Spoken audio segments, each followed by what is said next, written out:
Hello Anonymous, and welcome to our additional 4th tutorial unit.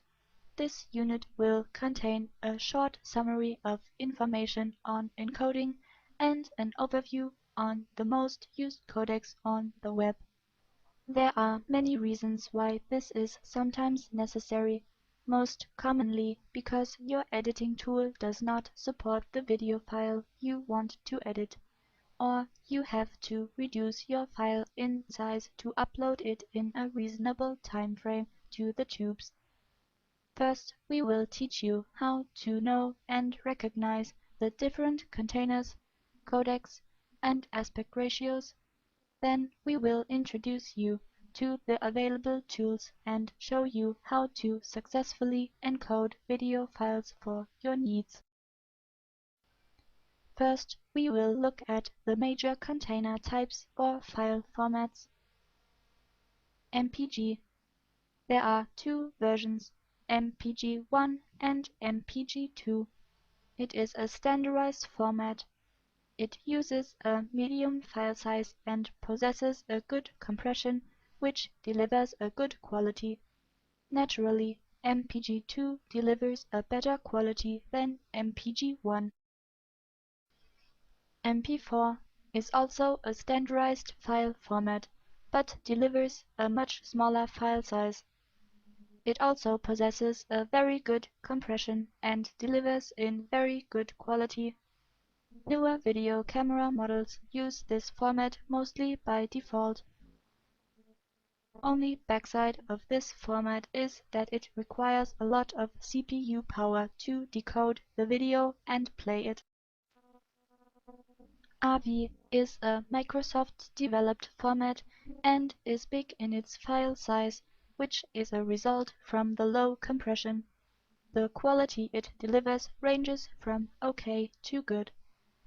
It is a format sometimes used by older video cameras. MOV. Here we have a format developed by Apple.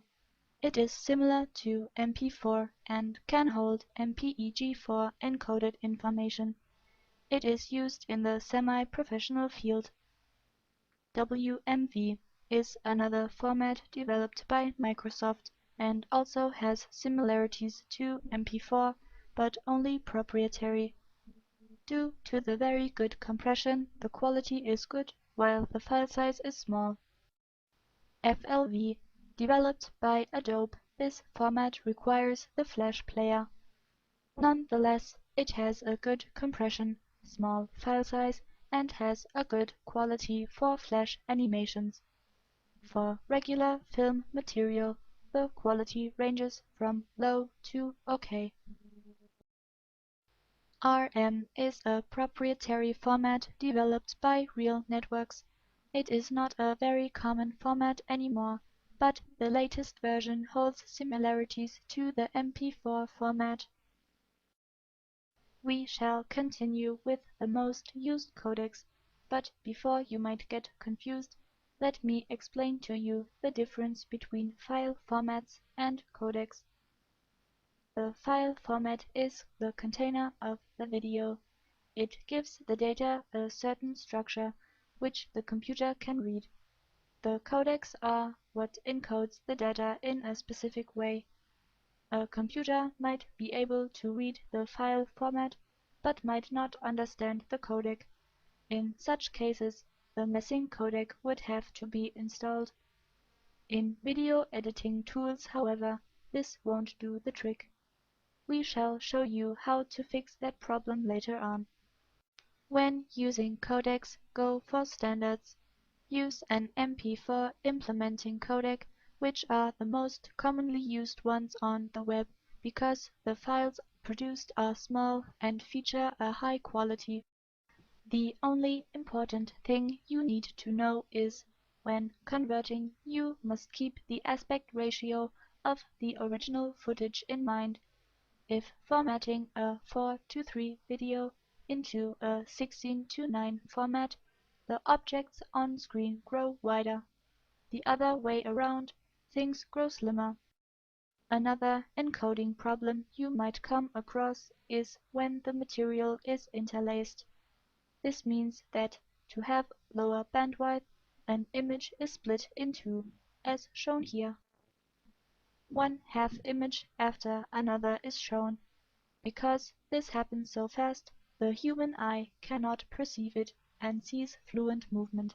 However, when working with interlaced material, you will receive stripy artifacts when trying to slow it down. The same thing can happen when fast-forwarding it. When encoding, choose progressive instead of interlaced. This way the images won't be split and you will receive a more fluent video to work with. Only problem is that the file size will increase. Now that you know this, you are ready to get your hands on the tools. There are two freeware tools available, Media Coder and Super. Although Media Coder may encode faster than Super by using the CUDA interface of NVIDIA graphic cards, it is less intuitive, offers less encoding options, and wrong settings often cause it to fail. We will use Super in this tutorial. Download Super at www.ewritesoft.com/super and install it. In our example, we will change the container and/or the codec of the video. First, drag a file into Super. Choose an output container and a codec you want to transcode to. Now check the properties of the video you want to transcode. Right-click on the file and choose Properties. Check its resolution, frame rate, and aspect ratio. Now choose these values in Super. Click Encode Active Files to start the coding process. Always encode in the same resolution and frame rate as your source file to avoid video transcoding artifacts. When you choose a lower resolution, your image will be blurry when viewed in full screen.